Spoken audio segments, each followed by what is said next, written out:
Hey everybody, it's Jason from the Texas Gun Vault 2, and I know it's been a couple days since I've been able to make a video. I have been so busy. I'm sorry. This happens from time to time in my professional life, where as a musician and teacher I am just working so much, and honestly I probably took on a little bit too much this school year, and I really don't have a lot of personal time. And sometimes when I have performances and rehearsals after I work, I'm putting in 10 hours of teaching, then I got a 2 or 3 hour rehearsal. I'm just beat and exhausted. So it's just been that way. I have a performance tomorrow on Sunday, and I had a rehearsal today. So just been super busy. So that's why I haven't made a lot of videos. But I know you guys have been asking and wondering what I think now that we've had a little bit of time when it comes to what happened in Maine, this mass casualty event.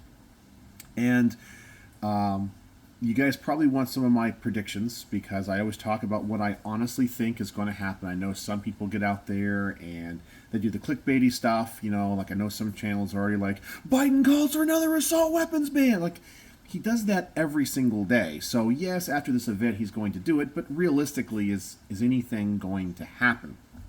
And I do have some thoughts on this, and this is something that I think some people might think I'm going to be a little bit conspiratorial about, and some people may remember that I've mentioned this on my channel, but I want to get something out, because I know, as I said, some people are going to say I'm crazy, and normally I'm pretty rational, when it comes to all this stuff, but I do see trends. Okay, so let me put on my tinfoil hat here, because I don't want the government reading my mind, right?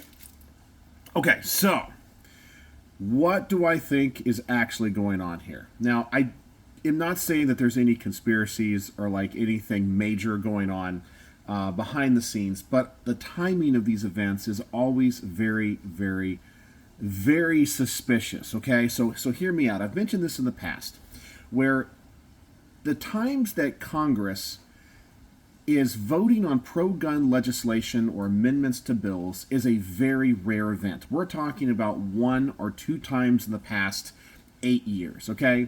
So those are like 2 days out of, thousands of days, okay? Isn't it weird that the very days or around the times that these events happen, we get these mass casualty events? Now hear me out on this. Okay, and it doesn't even have to be at like the national level. It can be at the state level. So, but let's talk about the national level first. A few years ago, when Donald Trump was president, we had the House and we had the Senate, and there was a high probability that the House was going to vote and pass something called the Hearing Protection Act. Okay, and it was going to be a bill that was going to amend the 1934 National Firearms Act and take silencers off of the NFA. Obviously, a lot of you guys are all about that, right? I know I look goofy in this, but I'm just kind of proving a point, because everyone's going to say, as I said, I'm some type of conspiracy theorist. Well, what happened the very day, because they were planning on voting for it in the afternoon, and in the morning, Congress had their annual practice for the congressional baseball game, okay? This little pomp and circumstance thing that they do, to try to show that they're, friends and have camaraderie. Well, guess what? Somebody who happened to be a leftist, Bernie Sanders supporter, took I believe it was an SKS rifle, and attacked these members of Congress. And Steve Scalise, who I believe is still the majority leader in the House, was shot and wounded. Well, magically that day, of course, they canceled that vote, right? Boy, what's the odds of that happening, right? Crazy. Well, what happened just a couple of days ago, and I'm not talking about what happened in Maine, but what happened in Congress? Well, Senator Kennedy from Louisiana successfully put up for a vote an amendment to a bill that would make it harder for the Department of Defense and the Department of Justice to deprive veterans of their Second Amendment rights. Because there's this whole thing where they say, well, if you're adjudicated mentally defective, you lose your gun rights. Well, they're saying that some of these veterans will have other people manage their financial affairs. whether that because they're now elderly, or maybe they just don't have the skill set to do it, and they have all these programs for veterans to help them, either transition out of the military or whatever, and they're like, okay, help me with this, I have no experience with this. Well, the Department of Defense, the Department of Justice was using this and saying, well, they can't handle their own affairs, therefore they're adjudicated mentally defective, and we're going to put them on the NICS list so they can't buy guns. Whoa, hold up a second. I think not being able to balance your checkbook, okay, but having no other history of in mental illness or anything else shouldn't deprive you of your Second Amendment rights. But what happened the day they voted on that? The day. Now, as I said, how often does Congress vote on pro-gun legislation or amendments? Yeah, pretty darn rare. Rare. And what happened the very day? That's right, Maine. Somebody who is in the military, maybe he's retired, I don't know, but he's essentially going to be, or would have been a veteran, or somebody that was in the military, suffering from mental illness, goes out and commits this mass casualty event. What are the odds? Let's even go back to Tennessee. Okay, you guys probably remember what happened in Nashville, where that trans rights activist went into that school and committed a mass casualty event, right? And the police went in there and shot her. Well, if I remember correctly, the Tennessee legislature, either recently, just before that, was either debating like pro-gun measures, including making like Tennessee like constitutional carry and all that, and all of a sudden it happens. And what do most of these, not necessarily all, but what do most of these shooters, even the ones in Sutherland Springs, Texas here, all have in common? That's right. They were all on the radar of law enforcement or the FBI. They were all known people, meaning they've had incidences in the past. They were made aware of them because of actions, things that they said, things that they did.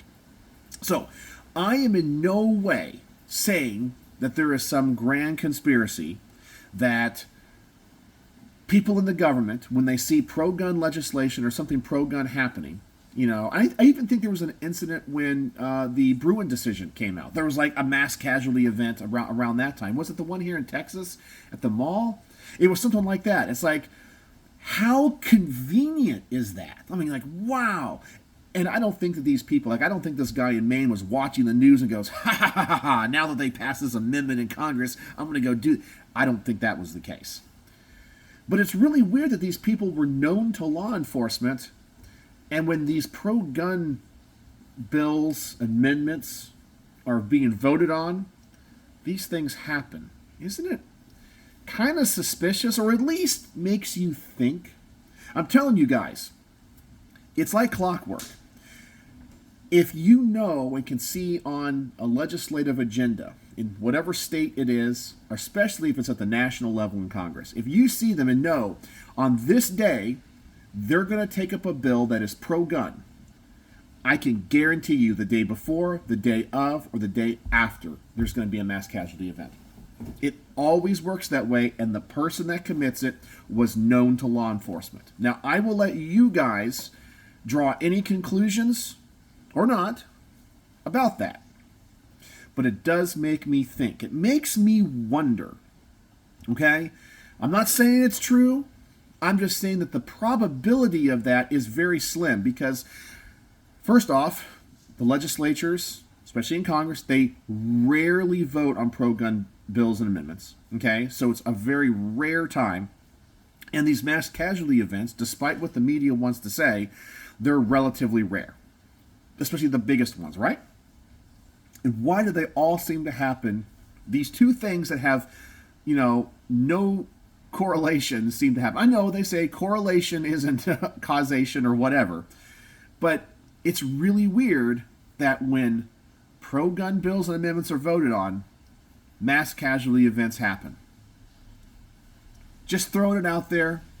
Not saying I have any answers. But that's why I'm wearing this for this portion of the video. So you can tell me, am I a crazy nut job conspiracy theorist? Or do you think there's something to this? All right, so conspiracy theory hat off because conspiracy theory is over. Now let's talk about a few more things about this that I want to talk about. Of course, we have all of the people in Congress and the usual suspects out there calling for more gun control and saying, we have to go after the guns, not the people. The thing that is crazy to me about this, and I never see the outrage. When somebody is evil and commits atrocities, let's just say not firearms related, but like commits a heinous act, okay?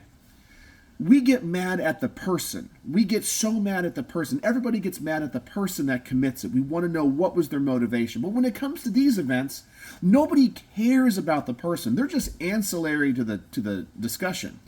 It's the tool that they used. Imagine if there was, drunk drivers, okay? And this is going into one of the things I want to talk about regarding this saying that all these anti-gunners want to always spout, which is the AR-15 is the the active shooter weapon of choice. Well, let's look across the country. First off, we know that that's not the case. The weapon of choice is handguns.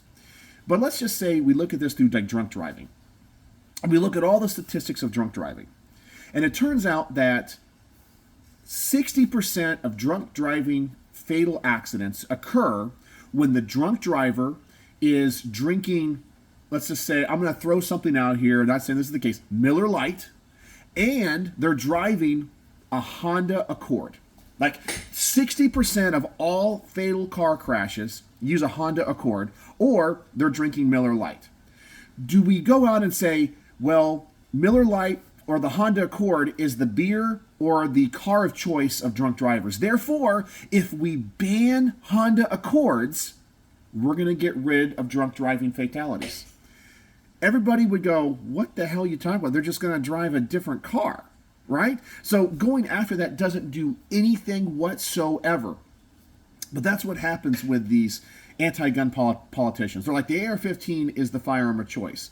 And what so many people in the middle that might not care about guns like you or I don't realize, okay, is that this is an argument that they want to set up. They want to set the precedent that you can simply say, this is the weapon of choice of these cowards, these evil people.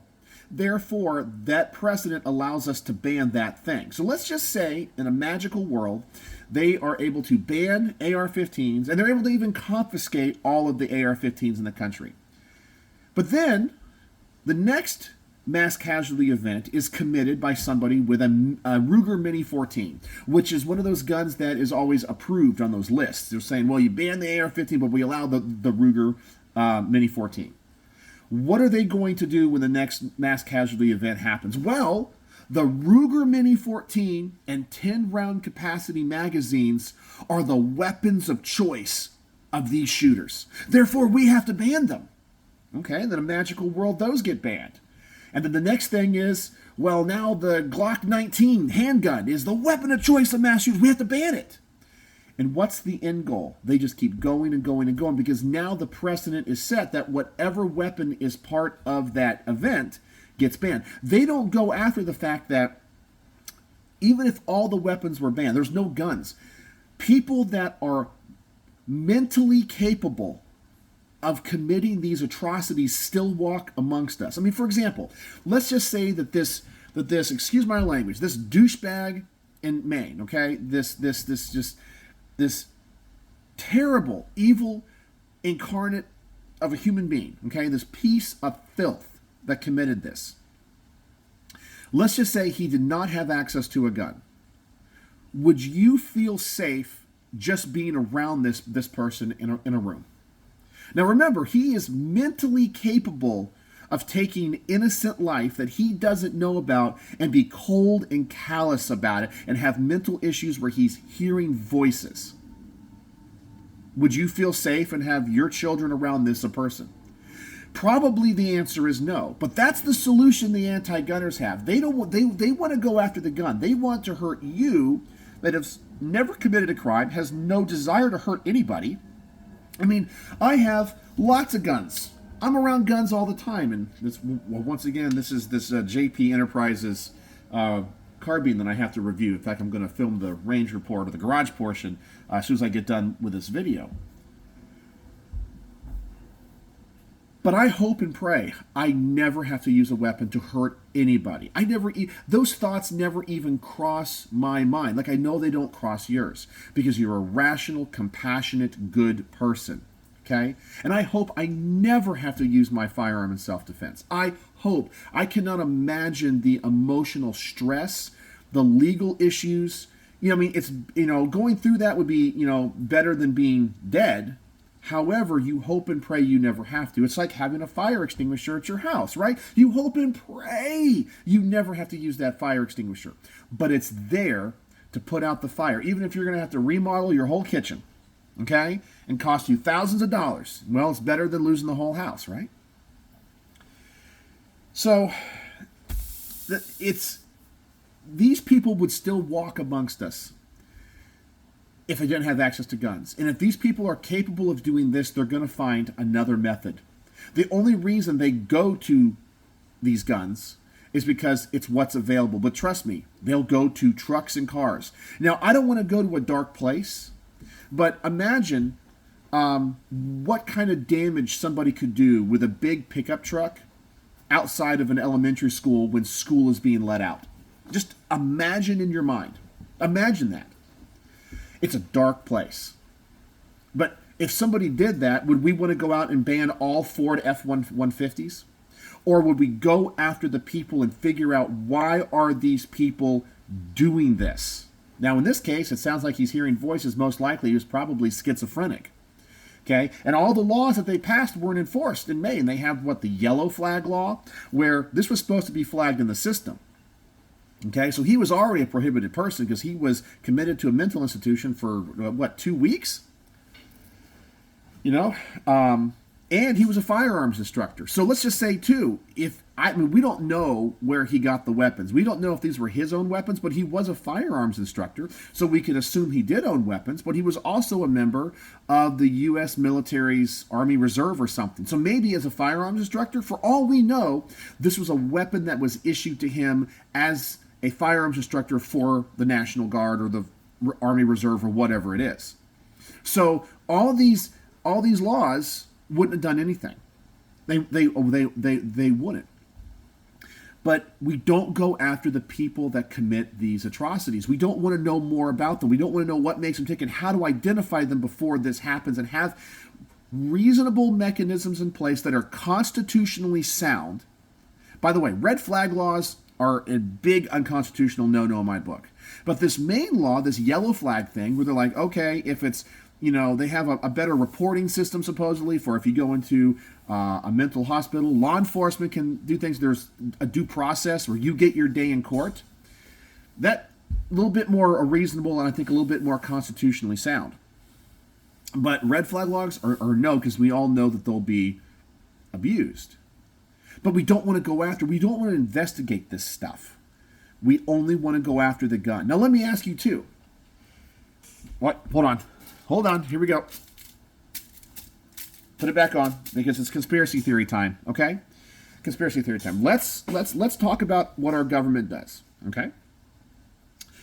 So, the government, the people in charge, want to take away your Second Amendment rights and your way to defend yourself. Okay, which ostensibly means from criminals and enemies, foreign and domestic. Okay, so we have this contingency that you have a right to protect yourself in your home from these bad actors. But yet, we have a porous southern border that we know cartels are bringing in guns. We know that we have caught people that are on the terrorist watch list coming across our borders. Now, granted, we've caught some of them, but how many have we not caught? How many of these evil scumbags are now in our country? And now they want to take away your ability to defend yourself. I mean, imagine if Hamas had intentions, if, things happen in the Middle East and Hamas is like, well, we're going to do these types of attacks here in the United States.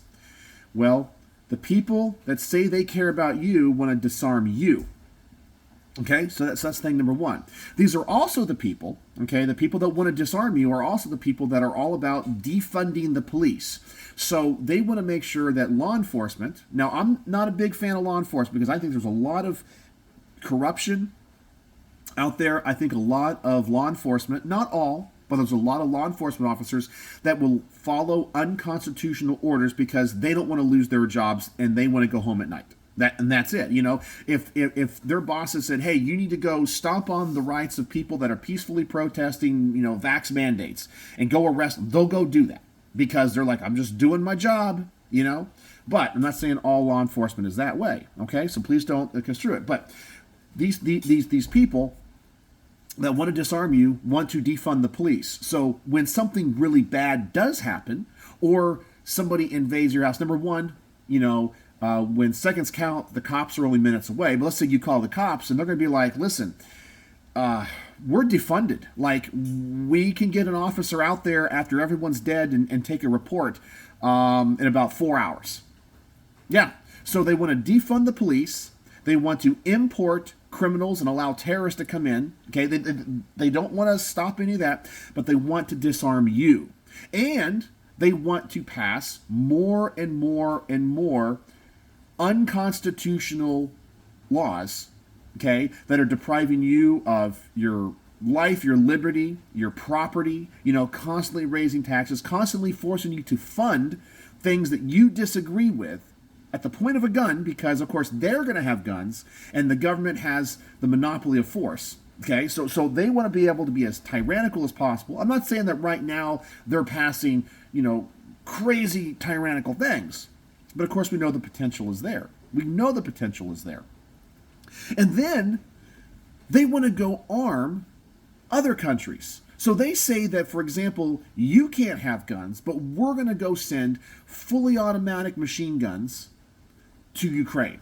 We're going to send them weapons. Now, where do you think these weapons end up after these conflicts? They get into the hands of fighters and civilians to defend themselves. Now, what happens when either the conflict is over or the weapons are in the hands of people that pass away and get killed in these conflicts? Where do these weapons go?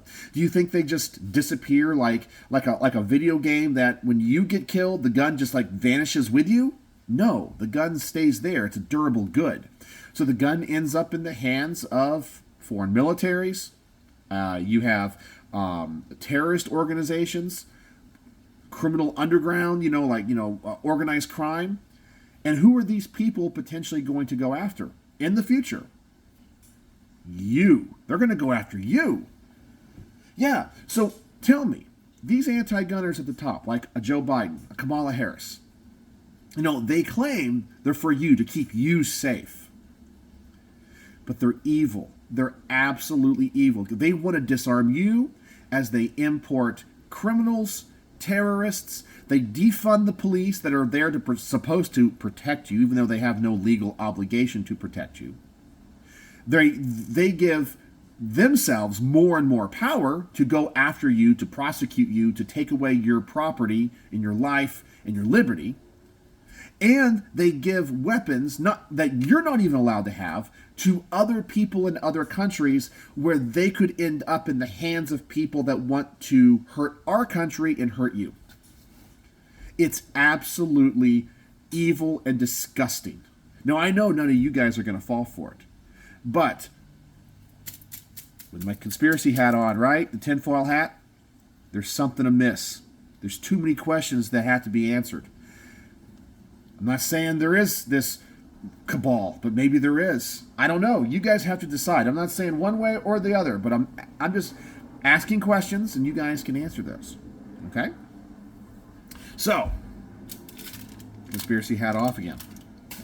Last thing I want to talk about, and I think this is the nuts and bolts of this conversation. What's going to happen? What's going to happen? Because we see all the calls for gun control, and people are worried. I've been asked a couple of times now by people to give my recommendations on what they should buy, because they're already kind of panic buying. Now, I haven't been to a gun store since this happened, so I don't know if we're seeing elevated sales or not. I don't know. But What do I honestly think is going to happen? Let's talk about Washington, D.C. first. Well, we just got a new Speaker of the House. This guy seems to be pretty darn conservative. I don't think anything's going to happen. Okay? Even with that one Democrat congressman who in the past has voted against assault weapons bans, he's from Maine, represents that district. He made a public thing saying he's now changed his mind. He's all about it. Even with that flip of a vote, they're not going to have the votes to pass it. It's not going to pass the House. So nothing's going to do that, and it would get stalled in the Senate because it's literally a razor-thin majority, and they're not going to peel away 9 Republicans. They're just not going to do it to overcome the filibuster. They're not going to get that done, okay? So nothing's going to happen in Washington, D.C. You're going to see the Biden administration once again come out with more unconstitutional rule changes and this and that, trying to make things harder. And they're going to address issues that wouldn't have solved this or prevented this mass casualty event in Maine. The only thing I think we can possibly see happen is the Maine legislature. Now, I don't know Maine politics. Don't know who the governor is right now off the top of my head.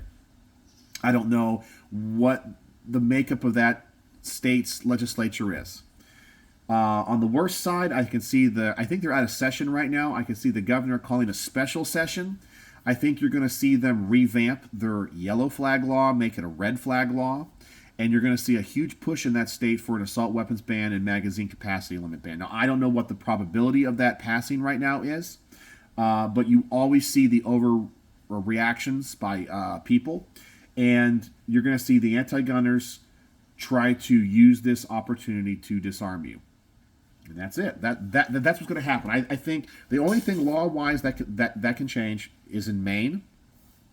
You're definitely going to see a change to their yellow flag law, and you might even see a special session, or in the next legislative session, them going after the typical assault weapons bans, magazine capacity limits.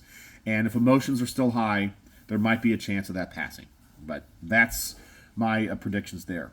And the last thing I want to say is this is why I'm so frustrated right now with the Supreme Court. Because all this debating, all this fervent anger and hate on both sides would go away if the Supreme Court would just take up the case and go, extreme measures require, extreme solutions, okay? And go maybe break precedent, go out of order, make some ruling, take up an appeal. When it comes to these assault weapons bans, instead of letting them just simmer and brew and percolate in the lower courts forever and ever and ever, whenever there's an appeal to the highest court in our land, they need to go, we know that we're still waiting on the ninth, and they should make a statement that we're going to, put a stay on this and make a clear statement that according to Bruin, assault weapons bans are unconstitutional. Just flat out say it. Until the Supreme Court finally says it, we're going to have this. And the timing of this is so crucial and so important, because if they wait and wait and wait and wait and wait and wait and wait and wait, the time might be different where the Supreme Court's makeup is a lot different than it is today, or the emotional situation when it comes to people is very different. And it might not be the outcome that they ultimately want. They think that they've written a very clear and concise, you can't ban assault weapons based off of cosmetic features. In their mind, they've done it. But the lower courts take their middle finger and flip them off. And until they do their job and say, no, this is not going to end. This is why we need the Supreme Court to step up and do something. But I don't think we're going to see that. So there you go.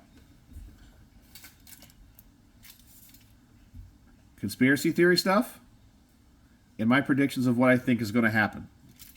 So I know this was a long one, but I appreciate you guys watching to the end if you made it.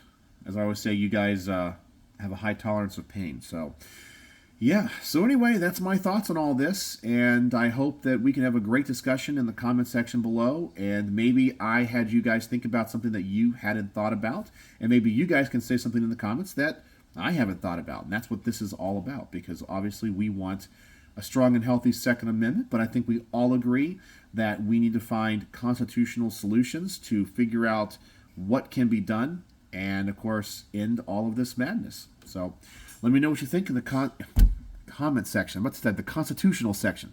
So tell me what you think in the comment section below. And if you made it to the end, use the word constitutional. I know you made it to the very end.